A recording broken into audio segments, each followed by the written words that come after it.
ঝড়ের রাতে পুরো গ্রামটা যেন অন্ধকারে ডুবে গেছে। বাইরে বজ্রপাত হচ্ছে, বাতাসে বাঁশ গাছগুলো দুলছে। ছোট্ট একটা ঘরের ভেতরে মাধুরী তার ৩ বছরের ছেলে রোহানকে ঘুম পাড়াচ্ছে। ঠিক তখন দরজায় জোরে শব্দ হয়। মাধুরী একটু ভয় পেয়ে দরজার দিকে তাকায়। এই রাতে আবার কে এলো? এত ঝড়ের মধ্যে কেউ কি বাইরে থাকতে পারে? যাই হোক, দরজাটা খুলেই দেখি। যদি কোনো মানুষ বিপদে পড়ে এসে থাকে, তাহলে তাকে তো ফিরিয়ে দেওয়া যায় না।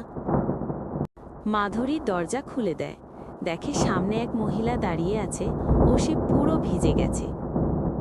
আমি জানি এত রাতে আপনার দরজায় এসে দাঁড়ানোটা খুব অস্বাভাবিক, কিন্তু বিশ্বাস করুন, আমি অনেক দূর থেকে এসেছি। ঝড় বৃষ্টিতে উপেক্ষা করে শুধু একটা কারণে এখানে এসেছি। আমার খুব দরকার ছিল আপনার সাথে দেখা করা। যদি একটু ভেতরে আসতে দেন, তাহলে আমি সব খুলে বলতে পারি। আপনাকে আমি চিনতে পারছি না, এই গ্রামে আগে কখনো দেখিনি, কিন্তু আপনার মুখটা দেখে মনে হচ্ছে আপনি অনেক কষ্টে আছেন। আচ্ছা, ভেতরে আসুন, বাইরে যে ঝড় আরও বাড়ছে। অর্পিতা ঘরের ভেতরে ঢুকে চারদিকে তাকায়। তার চোখ হঠাৎ গিয়ে পড়ে ঘুমন্ত রোহানের দিকে। সে যেন হঠাৎ স্থির হয়ে যায়। ওই ওই ছেলেটা, ও কি আপনার ছেলে? ওর নাম কি? আমি জানি এটা খুব অদ্ভুত প্রশ্ন, কিন্তু ওকে দেখেই আমার বুকটা হঠাৎ কেঁপে উঠল। মনে হচ্ছে যেন বহুদিন ধরে খুঁজে বেড়ানো কাউকে হঠাৎ সামনে পেয়ে গেছি। ও আমার ছেলে, ওর নাম রোহান, এখন ঘুমিয়ে আছে। কিন্তু আপনি ওকে দেখে এত অবাক হচ্ছেন কেন? মনে হচ্ছে যেন আপনি ওকে আগে কোথাও দেখেছেন। আমি জানি আমার কথা শুনে আপনি হয়তো অবাক হবেন, হয়তো রাগও করবেন, কিন্তু আমি যা বলতে যাচ্ছি সেটা আমার জীবনের সবচেয়ে বড় সত্য। এই কথাটা বলার জন্যই আমি ৩ বছর ধরে অপেক্ষা করেছি। আপনি কি বলতে চাইছেন পরিষ্কার করে বলুন? আপনার কথা শুনে আমার একটু ভয়ও লাগছে। কারণ ওই ছেলে, ওই ছোট্ট রোহান, সে শুধু আপনার ছেলে নয়, সে আমারও ছেলে। মাধুরী যেন বজ্রপাতের মতো চমকে ওঠে। আপনি কি বলছেন এসব? আপনি কি বুঝতে পারছেন আপনি কাকে কি বলছেন?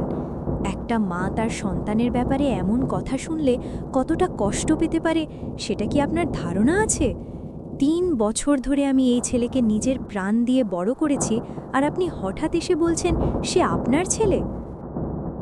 আপনার রাগ হওয়া খুব স্বাভাবিক। যদি আমি আপনার জায়গায় থাকতাম, তাহলে হয়তো আমিও একইভাবে রাগ করতাম। কিন্তু আপনি যদি আমার জীবনের গল্পটা একবার শোনেন, তাহলে হয়তো বুঝতে পারবেন কেন আমি আজ এত দূর এসে এই কথা বলছি। ৩ বছর আগে আমার জীবনে এমন একটা ঘটনা ঘটেছিল, যেটা আমার পুরো পৃথিবীটাকে ভেঙে দিয়েছিল। মাধুরী একটু থমকে যায়। কি ঘটনা? ঠিক তখন দরজায় আবার শব্দ হয়। মাধুরীর স্বামী অমিত বাজার থেকে ফিরে এলো। মাধুরী, আমার বাজার থেকে ফিরতে দেরি হয়ে গেল। ঝড়ের জন্য রাস্তা খুব খারাপ ছিল। আরে, এই মহিলাকে? অমিত, তুমি কি আমাকে চিনতে পারছো? অমিত হঠাৎ থেমে যায়। অমিত অবাক হয়ে যায় অর্পিতাকে দেখে। অর্পিতা, তুমি এখানে? মাধুরী অবাক হয়ে দুজনের দিকে তাকায়। তোমরা একে অপরকে চেনো? অমিত, তুমি আমাকে কখনো বলোনি এই মহিলার কথা। আর উনি একটু আগে বলছিলেন রোহান নাকি তার ছেলে। এখন তুমি বলো, আসল সত্যিটা কি? অমিত চুপ করে থাকে। ঘরের ভেতর ভারী নীরবতা নেমে আসে। তারপর অমিত কিছুক্ষণ শ্বাস নেবার পর বলল, আজ হয়তো সেই দিন এসে গেছে যেদিন আমাকে সব সত্যি বলতে হবে। এতদিন আমি একটা বড় গোপন কথা লুকিয়ে রেখেছিলাম। আমি জানতাম এই সত্যিটা একদিন না একদিন সামনে আসবেই, আর সেই দিনটা আজই। বাইরে ঝড়ের শব্দ শোনা যাচ্ছে। মাধুরী, অর্পিতা আর অমিত তিনজনই চুপ করে দাঁড়িয়ে আছে। অমিত একটু দূরে গিয়ে একটা চেয়ারে বসে পড়ে। আজ এতদিন পরে হয়তো সব সত্যি বলার সময় এসেছে। আমি জানি এই কথাগুলো শোনার পরে তোমরা হয়তো আমাকে ঘৃণা করবে, হয়তো ক্ষমা করতেও পারবে না। কিন্তু এতদিন আমি যে বোঝাটা বুকের ভেতরে নিয়ে বেঁচে আছি, সেটা আর লুকিয়ে রাখা সম্ভব না। 3 বছর আগে যে ঘটনাটা ঘটেছিল সেটা শুধু একটা দুর্ঘটনা ছিল না, সেটা ছিল একটা বড় ষড়যন্ত্র। ষড়যন্ত্র? তুমি কি বলতে চাইছো? আমি কিছুই বুঝতে পারছি না। পরিষ্কার করে বলো অমিত, সেই রাতে আসলে কি ঘটেছিল? অমিত, আমি 3 বছর ধরে শুধু একটা প্রশ্নের উত্তর খুঁজেছি। আমার ছোট্ট ছেলেটা হঠাৎ করে কোথায় হারিয়ে গেল? কেন কেউ তাকে খুঁজে পেল না? আজ যদি তুমি সত্যিই সব জানো, তাহলে দয়া করে আর কিছু লুকিও না। অমিত মাথা নিচু করে কিছুক্ষণ চুপ করে থাকে। 3 বছর আগে আমি শহরে একটা ছোট কোম্পানিতে কাজ করতাম। সেই সময় একদিন রাতে আমি অফিস থেকে ফিরছিলাম। তখন হঠাৎ একটা বাড়ির সামনে কিছু মানুষের কথা শুনতে পাই। তারা খুব নিচু গলায় কথা বলছিল, কিন্তু তাদের কথা শুনে আমার মনে হয় তারা নিশ্চয়ই কিছু একটা খারাপ পরিকল্পনা করছে। তারপর তুমি কি করলে? আমি একটু কাছে গিয়ে দাঁড়ালাম, অন্ধকারে লুকিয়ে তাদের কথা শুনতে লাগলাম। তখনই আমি শুনলাম তার একটা শিশুর কথা বলছে, আর সেই শিশুটার নাম ছিল রোহান। অর্পিতা হঠাৎ কেঁপে ওঠে। রোহান, তাহলে তারা হয়তো আমার ছেলের কথাই বলছিল। হ্যাঁ, আর তাদের মধ্যে একজন ছিল তোমার নিজের কাকা। না, এটা হতে পারে না। আমার কাকা আমাকে ছোটবেলা থেকে খুব ভালোবাসতেন। তিনি এমন একটা ভয়ঙ্কর কাজ করতে পারেন না। অর্পিতা যেন বিশ্বাস করতে পারে না। তোমার কাকা তোমাকে ভালোবাসতেন, কিন্তু তোমার সম্পত্তিকে আরও বেশি ভালোবাসতেন।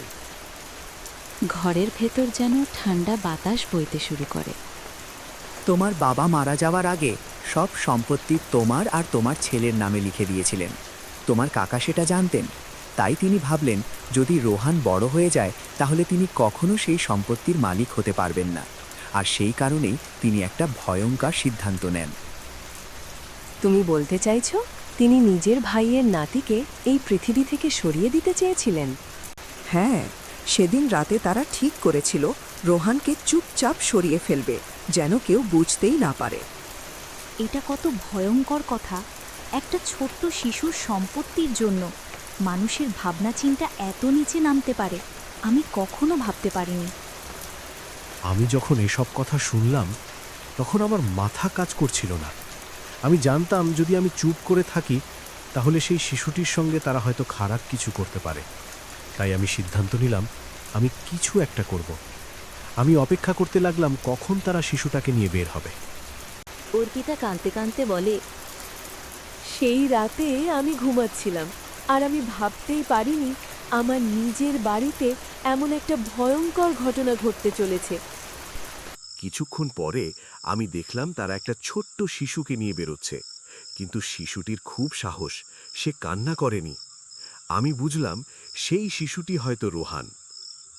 ঠিক তখনই আমি তাদের সামনে গিয়ে দাঁড়ালাম। তারা আমাকে দেখে অবাক হয়ে গেল। আমি বললাম শিশুটাকে আমাকে দিতে। তারা রাজি হচ্ছিল না। তারপর ধাক্কাধাক্কি শুরু হয়, আর সেই সুযোগে আমি রোহানকে নিয়ে পালিয়ে যাই। আমি জানতাম যদি শহরে থাকি তাহলে তারা আমাকে খুঁজে পেয়ে যাবে, তাই আমি এই দূরের গ্রামে চলে আসি। তারপর আমি রোহানকে নিজের ছেলে বলে পরিচয় দিই। মাধুরী, আমি জানি আমি তোমার কাছেও এই সত্যিটা লুকিয়েছিলাম, কিন্তু আমি শুধু এই শিশুটাকে বাঁচাতে চেয়েছিলাম। তুমি আমাকে মিথ্যে বলেছিলে, কিন্তু আজ বুঝতে পারছি কেন বলেছিলে। এই 3 বছরে আমি রোহানকে নিজের সন্তানের মতো ভালোবেসেছি। ও ছাড়া আমি আমার জীবন কল্পনাই করতে পারি না।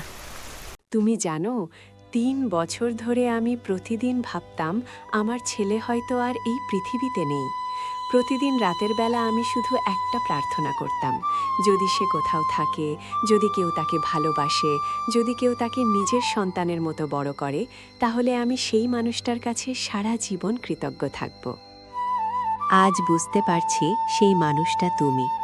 তুমি আমার ছেলেকে শুধু বাঁচিয়েই রাখোনি, তুমি তাকে মায়ের ভালোবাসাও দিয়েছ। আমি তোমার এই ঋণ কখনো ভুলব না।